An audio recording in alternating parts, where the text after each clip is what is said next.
點樣先至可以健康地去出街食飯咧？食多啲。健身室重開嗰日咧，嗰刻我係有啲感動，即係我都有少少眼濕濕。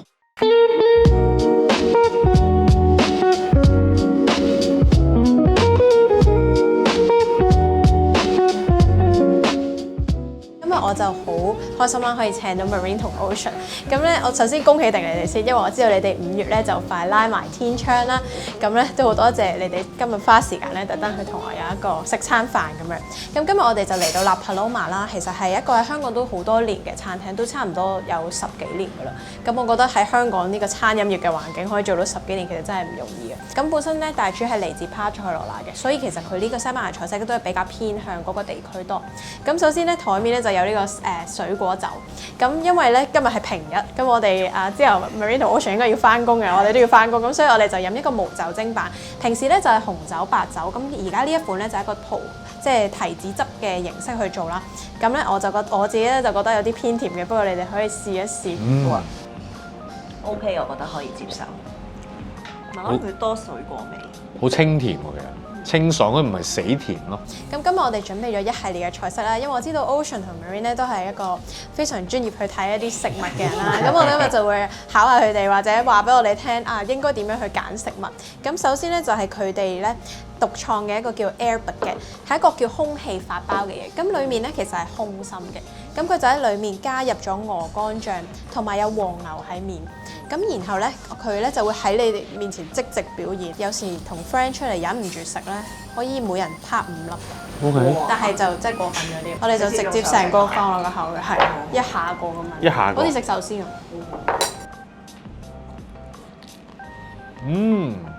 我明你講嗰個感覺。真係空心。唔係真係好香。因為我覺得我哋既然要有個 quota，就梗係食啲好嘢。開頭我以為咧佢係一個鵝肝咧，佢係入邊係實，因為平時係固體嚟噶嘛，跟住咬出嚟，哇，爆出嚟喎嗰下。咁咪流質㗎。好似鵝肝忌廉咯。呢個 sorry 已經好快有第2道菜啦。然後呢個就係佢哋下一個 signature 啦，就係叫火焰帶子。咁我覺得呢個大廚係好中意玩火嘅，咁所以咧佢都係有火喺裏面。咁佢就會落咗一啲西班牙嘅酒啦，然後再放火嘅。哇！嗰啲真係叫人賣啦。哇！你最愛嘅。係啊，呢個你嘅。咁西班牙嘅乳豬咧，佢應該個皮好脆，裡面應該係腍到你直接一拋，咁佢就應該開到。咁就好多呢啲西班牙餐廳咧，其實有啲香港西班牙餐廳都有嘅，佢就做呢類型嘅表演。好開心喎！呢個咧就係我哋之前同Marine 同 Ocean 傾嘅時候咧，Marine 就特別有講過呢個牛。咁呢個就係澳洲和牛啦。咁佢成個部位都係比較瘦，我知道你哋都係熱愛健康啲，咁所以我哋就揀啲健康少少嘅 cut 啦，今次。呢個都好腍喎，呢個咬落。都 OK 咯，佢一嚟咧就上咗好多菜啦，我都未有機會可以介紹下你哋添。咁我知道咧，你哋兩個係一齊創業啦。佢係我老細。哦。係咪Ocean 都會覺得 Marine 係你老細？佢梗係啦，擺個名。因為成間公司入邊佢負責 marketing。係啊，咁而家我哋公司上面最主要嘅學生嘅來源都係喺 social media 上面。係啊，咁佢基本上係佢掌握咗大權㗎啦。Marine 本身其實16歲入行喎，之前係咪？即係娛樂圈啦。咁其實有咩契機令到你突然間有一日覺得我要去做生意？因為嗰陣時我做好多主持嘅工作啦，咁就接觸咗好多唔同嘅品牌啊，或者譬如餐廳嘅老闆啊咁樣。咁有陣時，譬如拍呢啲飲食節目咁樣啦，我哋嗰陣時試過拍九龍城一條街，咁就嗰個呢樣嘢好經典嘅，因為你成個九龍城咧都係拍泰國嘢，咁我冇留10間泰國嘢，但我全部都即係嗰陣時就電視台係好少會踩嘅兩餐，盡量都唔會嘅。咁我10間泰國嘢，即係我都唔可以話全部一齊比拼個 pad thai 咁樣，唔可以咁樣嘅。咁但係如果我每一間我都介紹 pad thai，咁觀眾都會悶啦，唔係會想睇啊。咁可能我就會同餐廳嘅老闆講話，除咗 pad thai，不如我介紹你個蝦餅啦，你蝦餅有咩特別啊？或者不如我介紹你個冬陰功啦。跟住可能我會作一啲slogan 啊，或者一啲特別嘅説話，或者幫佢去畫究竟佢嗰個餸菜有咩特別啦。咁慢慢咧就開始有一啲客人佢就會同我講話不如你幫我諗到呢樣嘢，不如你幫我做呢個宣傳啦。你可唔可以幫我實行埋呢件事啊？咁樣咁慢慢就開始 freelance 咁樣去做，跟住慢慢就越做越多啦，同埋可能佢開始俾我任務越嚟越大啊。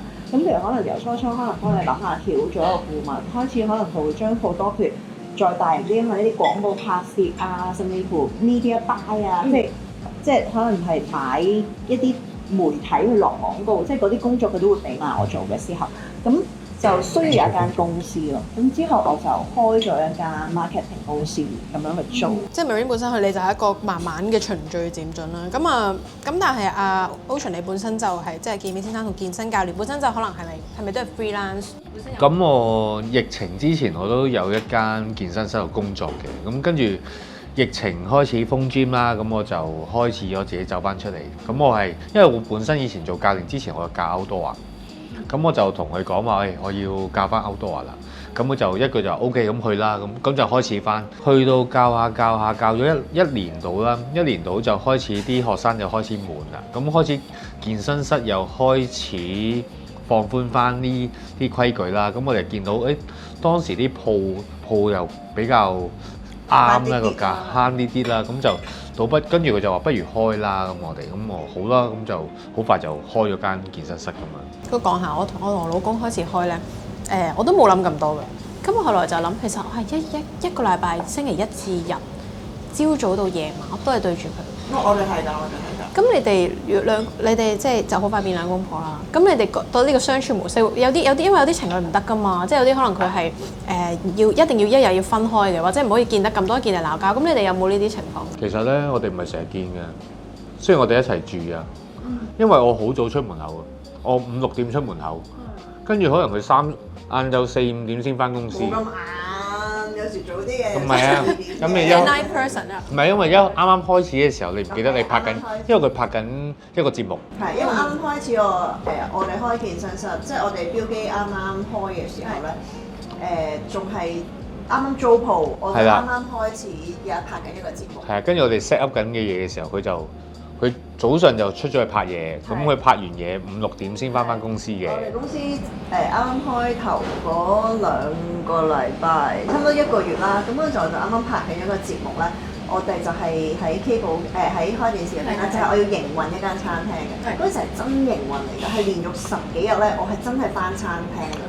係啦，係真係朝頭煮 all day breakfast。係啊，真係由7點幾8點化妝，跟住就去到拍到夜晚6點或者7點咁樣，真係同翻餐廳好分別嘅。咁而我收咗工嘅時候咧，就會翻去健身室，就會即係去安排啲試堂啊，因為夜晚通常都係最多試堂咁。咁都好取巧喎！即係你一開頭嗰陣，即係翻咗個 full time，然後夜晚就處理。係啊。咁會唔會有一啲時候可能係突然間有啲拗撬嘅？可能係工作上有拗撬。咁但係點樣可以將佢 switch 翻去 couple 咁樣咧？因為理論上係應該分開，定係都好難。因為咧，我哋咧開咗標機之後頭1個月咧，有一次咧收工，我仲喺度講緊啲學生啊，講啲教練嘅時候咧，佢就講話可唔可以收工唔好再講，跟住我哋就嗰刻就好似要約法三章，就話收工就唔好講公司嘢啦。但係就2日啦，係啊，遲咗2日就都係咁嘅，我都係咁嘅，我都難。因為我哋咧收工翻屋企嗰段路咧，有一段路咧係即係要行，都幾靜啊，10分鐘啦。咁我哋通常嗰時咧，因為我哋習慣咗係一定會拖住手嘅，咁我哋就會拖住手就咁樣傾下呢啲嘢咁樣。我記得咧，我哋標機啱啱開即係我哋開張啦，咁就請咗啲朋友嚟，其實都有人直接好直接同我講咯，就係話你哋咁樣一齊即係開公司啊，會好容易嗌交啊咁樣嗰啲咯。咁我話應該冇嘢嘅咁，即係咯。咁之後我哋都冇乜嘢 keep 住到而家都第5年，係咪？都冇話特別因為工作嘅嘢嗌過交。咁有冇試過拍拖嗰陣鬧交，跟住就要照翻工咧？哦有啊，咁係有啊，跟住就當冇嘢話。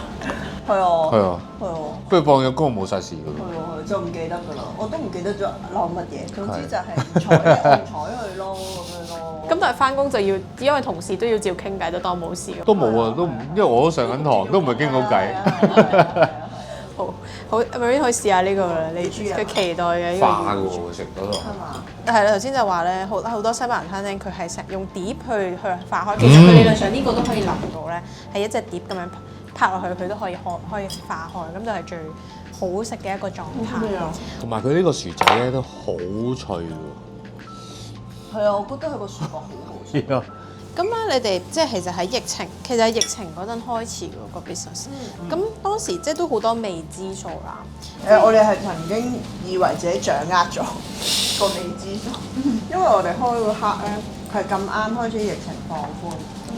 點知我哋開咗4個月啊，就再一波疫情。3個月啫。係啊，我見到哇封 gym 咯，跟住哇，因為始終我哋做健身教練啊嘛，咁我哋有學生，咁我哋又唔想啲學生因為一個 Covid 而停咗做運動一段時間。因為停咗就係啊可能唔會繼續。跟住我又想令到留得到啲教練可以繼續可以生存得到啦，起碼即係有啲又有小朋友又結咗婚，有啲又出嚟要交租，咁我哋都諗盡辦法去點樣去幫佢哋。咁我哋最尾話outdoor啦，不如即係會係咁樣去留得到班教練咯。跟住嚟到我哋去呢個海鮮飯。我記得咧我做生意咧都可以好公開講嘅。當時咧第5波疫情，突然間咧餐廳就全部 close 啊嘛，即係可能佢連晏晝都冇得食啦。我好記得當時有個客爭咗我哋差唔多100萬。哇！我最慘係冇錢出糧俾同事。係啊，呢啲就最呢個係真係最驚，呢個係我成日做咁耐生意咧，其他都唔驚，但係望住啲同事咧，佢望住你個樣，人哋嘅生計喺你度，你好。我哋嗰時仲因為疫情咧，咪嗰時咪21日隔離又成咁樣，仲要冇機嘅有一排。我哋就梗係嗰陣時就 stuck 咗喺英國，翻唔到嚟。我哋嗰陣時係因為我真係唔想唔出糧俾同事，冇可能唔出糧噶嘛。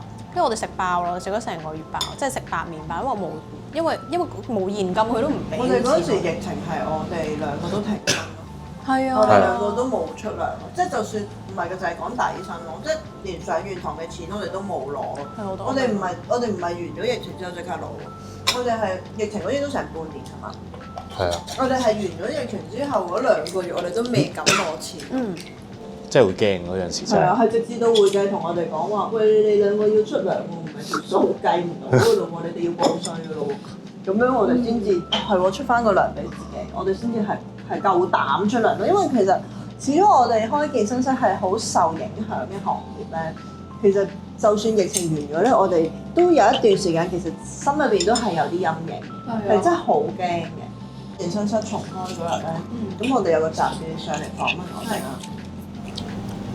跟住我講翻咧，即係我望住嗰一日係我哋公司即係全部教練都上緊堂，都隻 full house。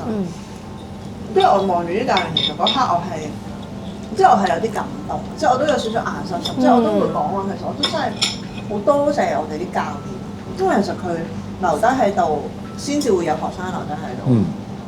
同埋佢即係喺呢個唔穩定嘅時候，佢都相信。係啊，我明我有感觸嘅呢個都，即係我永遠都會記得自己曾經有喺英國食過成個月包咯。因為其實疫情嗰陣時係，即就算佢哋上 outdoor 或者點樣，其實嗰個人工都一定唔會好似之前咁好。但係你個心裏面係，你個心裏面又覺得好想幫佢哋，但係自己都冇錢，係公司又冇錢，我都唔知我可以幫佢哋點。同埋又辛苦咧，真係好辛苦。outdoor 同埋真係上 outdoor 真係好辛苦，即係熱嘅時候係又餵蚊又熱，濕晒。佢咧嗰陣時上 outdoor 咧，佢食嘢都係雞胸同番薯啫嘛，都可以擺到熟咗。番薯縮咗。係成盒嘢臭咗咯，跟住我話抌咗佢咯，佢話冇得食埋先啦咁樣，佢真係照食咯。係因為你知其實嗰陣時已經冇乜餐廳開啦。菜都冇得買㗎嘛，都唔知可以買有嗰排唔知可以去邊度買嘢食咁樣，跟住我又接住上堂咯，即就算嗰樣嘢縮，但係佢餓，佢都要照食。我都欣賞即係可能喺疫情之間夠膽跳出嚟做生意，因為你真係完全估唔到嘅有時呢啲人。我覺得咧健身呢一行喺香港都競爭好大。咁你哋覺得你哋嘅 gym 其實其中有咩最特別嘅位，去令到你哋啲客都一路會翻轉頭揾你哋？開心啊，我覺得，因為開心呢樣嘢都係其中一個俾到啲學生有歸屬感。係同埋我哋公司有2隻貓貓，係啊，咁啲學生一嚟到早咗上嚟係為咗同啲貓玩，係啊，同埋我哋即係最緊要我哋都係貫徹俾啲學生就係開心是為了吃更多，係啊，即係我哋想啲學生，因為我寧願你食嘢肥，好過你因為一啲情緒壓力而變肥，係啊，所以我哋都成日都上堂就係講食嘢㗎。我諗可能係佢喺呢一行嘅經驗好豐富，咁變咗唔同類型嘅學生，我哋都可以做到咯。因為有一啲健身室咧，某一啲健身教練啦，可能佢哋會好揀嘅，尤其是即係佢哋會我就係想揀啲咧好乖，食嘢又好乖，好嚴厲執行，會一個禮拜做足5日運動嘅學生，即係佢哋成日想接呢啲嘅。即係補習淨係教5星星嘅。係啦，有啲教練係會咁樣嘅。咁有冇話遇過啲好棘手嘅案件？都有好多。好多好多。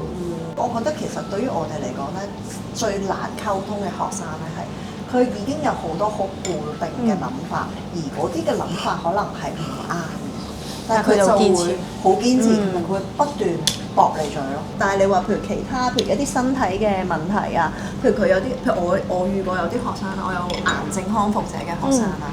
佢有啲係椎間盤導管狹窄嘅學生啦，嗰啲其實對我哋嚟講，你身體有問題都唔係一個最大嘅問題，你心理上面、心態上面，心態上面你唔去接受，反而先至係一個好大令到我又唔會話佢麻煩咯，只係令到我哋好難教咯。但係呢個會唔會係你哋即係最終即係做生意最大嘅成就感啊？即係幫到好多人，即係可能佢哋有啲係真係好特定，可能有痛症，或者佢真係可能你話癌症康復者，咁其實真係幫到佢哋嗰個滿足感應該都好大。係啊，即係其實有時如果啲人問我點解會開健身室，其實其中一個原因，即係我哋健身室叫標肌啦，係因為我覺得其實肌肉真係每一個人都好需要。我成日都同啲學生講，我話你個身材係點？你條腰有幾幼，或者你要一個乜嘢嘅身材，其實係你自己喜好。但係我哋搞好咗你嘅健康先。喺我嘅人生入邊，我自己會覺得我哋有好多嘢咧，我哋自己控制唔到嘅。但係你做運動咧，即係我係可以控制到嘅嘢嚟。有一啲人其實佢做運動係想話俾自己聽，原來人生有啲嘢我係可以靠努力嘅。咁你就唔會再去咁執着一啲根本你努力係唔會有你一定要嗰樣嘢嘅嘢咯。咁其實你2位都好專業啦，喺揀食物方面。咁其實我哋點樣先至可以健康地去出街食飯咧？有冇啲咩可以建議俾我哋嘅觀眾？食多啲，食多啲，好食啲嘢。係啊，揀啲好食啲嘢。揀啲高質啲啊嘛。即係我覺得如果有啲機會食一啲好嘢嘅，即係可能好似我今日為例咁樣，我知道我今日會食餐好嘅，咁我咪早上或者晏晝，其實我食2餐 lunch 嘅，呢個係第2餐 lunch。咁我第1餐 lunch 我咪食得輕鬆啲咯，咁我留翻啲 quota，梗係食好嘅，食盡啲啦。咁即係我覺得，即係有得出街食嘅時候，你要去 enjoy 嗰個 moment 咯。係啊，唔好咁多嘢就住。因為我哋成日都有啲學生，譬如佢都會問咯，或者譬如我哋都有啲好 foodie 嘅學生，佢都會問我點樣算啊，食啲咩啊？即係譬如可能我食西班牙飯咁，我點啊？咁我唔會同佢講，你走汁啦，你個乳豬唔好要皮啦。咁我會同佢講，即係我會同佢講，咁我如果嗰間餐係好好食嘅，咁你就盡情享受咯。因為頭先我都講我哋其中一個 slogan 就係健身就係為咗吃更多嘛。譬如你冇時間食嘢，你就咁懟幾粒燒賣，或者譬如我頭先咁講，你懟幾粒貢丸，其實呢啲先至係最大嘅陷阱。其實我哋就算你好攰啊，我唔想揀啊，我唔想諗，但係其實橫掂你都覺得其實我都係求其食啦，嗰幾粒燒賣都唔係特別好食㗎，咁你就不如揀一啲健康少少嘅嘢，譬如你可以揀一個飯團加一嚿雞胸，其實便利店都已經有得買，係搞到好方便。係啦，你唔想食雞胸，其實都有即食牛展，所以我就會覺得如果你哋係想出去食嘅話，又唔需要去諗有啲乜嘢嘢唔食得咯，係啦。所以有陣時，譬如我哋健身啦，即係我哋嚟健身學生，我哋都會俾一啲飲食建議佢哋嘅。其實有陣時都會改變埋佢成個屋企嘅，係啊。即係譬如我哋有另外一個學生啦，爸爸嚟嘅，咁佢第一次食咗嗌咗咩餸咧？有小朋友喎，4人家庭喎，有小朋友喎，佢會嗌一個炒飯啦，一個炒粉啦，然之後豆腐火腩煲。哇，係再加多個白飯，好多 carbs。係啦，嗱，咁我哋咪同佢講咯，你已經有炒飯，有炒麵喎，咁你仲要豆腐火腩煲？佢話豆腐火腩煲嘅原因見到有係燒肉，有肉諗住係 protein。係啦，諗住有肉，因為我哋話佢食得 carbs 太多，食得蛋白質太少。咁佢就諗住豆腐火腩但係 protein 咯。咁跟住我哋就會慢慢話俾佢聽，你唔好全部都係碳水咯，即係你其實可以揀蒸魚係啦，蒸魚啊，即係尤其是你有小朋友可以揀蒸魚啊，蒸排骨都好係啦，排骨啊或者雞啊，即係譬如而家咪嗰啲脫沙薑雞啊，咁你可以有好多唔同嘅選擇，但係可能佢本身冇乜 concept，即係佢就會淨係識得諗炒飯咁樣咯。啊，仲有一樣嘢就係我會同啲學生講咯，即係其實好多時佢哋一個禮拜學你話齋，可能3日出街食啫，咁你其他日子你都係喺公司食㗎。我成日都會問點解你嗌呢一個飯嘅？佢話哦冇啊，同事嗌我咪嗌咯。我成日都話其實你同事可以有佢自己食飯嘅諗法，其實你自己都可以有你自己諗法。你翻工你做啲乜你已經俾人控制住，點解你食個飯你自己都唔可以自己決定咧？你自己都可以諗下咧。我話你人生真係冇乜嘢你可以自己決定㗎咯喎，你食飯你自己諗下啦，好唔好啊？即係你晏晝嗰餐又話同事話事，夜晚嗰餐又話阿媽話事，即係我有時會慢慢開始會潛移默化地話俾佢聽，其實你係有得揀咯。同埋我唔希望啲人咧係因為健身教練叫我唔好食呢樣，叫我食呢樣，所以我就做啦。想佢哋發自內心嘅。我完咗呢個上堂，我冇跟呢個健身教練，佢哋就會打回原形。佢哋會覺得，咁你咁樣你係唔會建立到一個習慣。你呢個習慣係好短暫，同埋你只會不斷喺度倒數咯。係啦，係啦，咁你就唔會人生唔會有改變。即係佢未，總之一日佢唔成為一個習慣，其實都冇意思。係咯，都啱。跟住我哋咧就有呢個甜品啦，就係我哋西班牙嘅油炸鬼。咁佢就配咗雲呢拿雪糕啦，同埋朱古力醬。而家係我一個好中意食嘅甜品咩嘅，因為我好中意食啲脆脆地嘅甜品嘅，即係我真係覺得咧脆咗嘅甜品咧就唔係好甜，唔知點解㗎，可能唔知點解㗎 distract 咗你，因為佢脆口你唔覺。係咧，頭先我哋咪話我哋開咗健身室之後啦，跟住我哋放假都要交租㗎嘛，呢個係成本嚟㗎嘛。我哋之前咧係曾經有諗過去西班牙旅行。我哋嗰陣時係識咗個 PR 啦，咁又負責啲郵輪項目嘅。咁我哋嗰陣時其實係睇中咗一個 trip，係西班牙上船，意大利落船，跟住中間仲會經過法國，但係係啊希臘同埋希臘，但係跟住之後後尾冇去到啦，跟住到而家都唔敢再諗呢件事，即係離開10幾日呢個真係唔敢再諗。咁你哋好快有人生嘅 milestone，會閂埋天窗都可以諗下，可以放下自己一個假。我哋諗嘅度蜜月咧，我哋曾經有諗過巴黎啦。咁然之後咧，再睇啲去巴黎嘅資料啦。巴黎咧其實好興 sport club 嘅，就係嗰啲一邊健身，即係乜都有晒啦。總之成個行程咧都係做運動嘅。上晝咧就係做 gym，食咗個好好食嘅，唔係好健康嘅早餐啦。跟住就可能做瑜伽或者做 gym。跟住晏晝咧就食 lunch，跟住就去游水，跟住再晏啲咧又再操嘢，再做 gym 咁樣。非常 nice 啊！咁既然係咁，不如我哋就搞一個 trip，就係邀請埋啲做運動嘅朋友，邀請埋我哋啲學生。咁你其實諗下，又變咗做嘢咯喎。係啦，就會變咗咁樣，又唔係真正嘅。即係所以啲人問我哋 honeymoon，咁我就一諗，咁我仲算唔算 honeymoon 咧？又變咗唔係得我哋兩個嘅旅客。我最後都好想問下你哋咧，咁你哋而家有一個人生嘅 milestone 就係會結婚啦。咁你哋公司下一個 milestone又係啲咩？有冇啲咩計劃咧？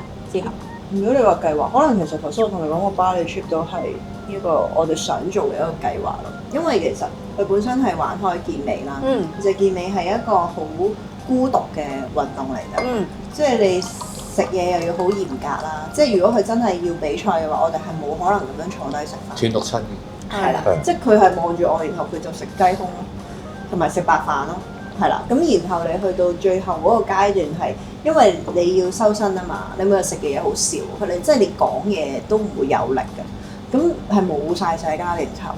咁但係今年因為我哋結婚啦，咁佢就冇參加健美比賽啦，因為始終你健美比賽會影響好多生活上。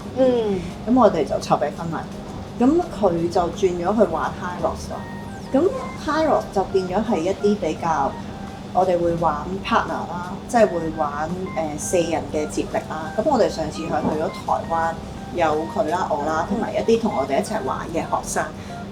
玩完之後，我哋一齊食嘢咁樣。咁其實嗰件事係好開心，亦都某程度上對我哋嚟講，都係一個喺健身呢個行業或者去健身呢一間公司啦，呢一間叉電啊，係啦，即係你又會開始變咗係我哋想做嗰種凝聚翻一啲人，係除咗我哋做運動之外，都仲可以一齊食飯。可能其實如果可以同一班學生一齊去，可能一齊旅行，又一齊 training，又一齊食，其實對我哋嚟講都可能會係一個都幾特別嘅經歷。即係凝聚成好似一個即係唔係學生同埋教練嘅關係，即係可能一個好細一個community 咁樣。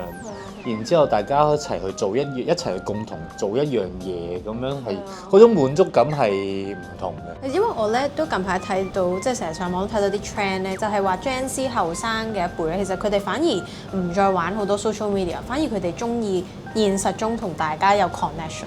所以即係頭先講嗰啲 idea 其實都即係而家越嚟越多啲 rave party 咧，就唔係飲酒嘅，飲咖啡嘅。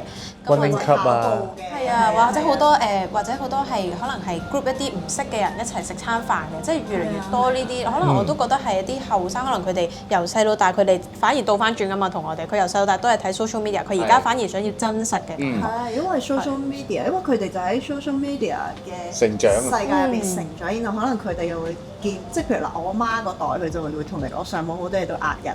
但係而家變咗佢哋又好信上網嘅，係啊，係啊。咁但係譬如而家佢哋呢班小朋友，佢哋喺呢個 social media 嘅世界入邊成長，變咗佢又會睇到好多假嘢啦，所以佢就會更加又會想變翻，想有啲真嘢，同埋佢哋會覺得同埋因為疫情嘅關係咧，佢哋可能個成長有幾年，其實佢哋都接觸唔到真人啊，係啦。冇一個真實嘅接觸，咁就變咗而家可能佢哋又會想有翻啲真實嘅接觸啊，甚至乎可能想即係實質咁樣去擴闊自己嘅見識啊，想享受一種比較群體啊、互相鼓勵嘅生活。係啊，所以我覺得其實你哋頭先講呢個 idea 其實幾好，都好啱即係 Gen Z 後生一輩，因為佢有得玩，有健康。即係佢哋都會着重咁買，而家唔飲酒㗎啦，係啦，有得打卡，又有 friend，即係又可以認識到新朋友啦，希望係咪？咁呢個幾好。好啦，咁我都好多謝你哋兩位今日特登上面嚟食呢間，同我哋一齊食呢間西班牙菜啦。咁多謝大家收聽呢個餐桌人物誌啦。咁我哋而家咧喺鏡頭後面就會食埋呢個西班牙嘅油炸鬼先啦。好啦，拜拜。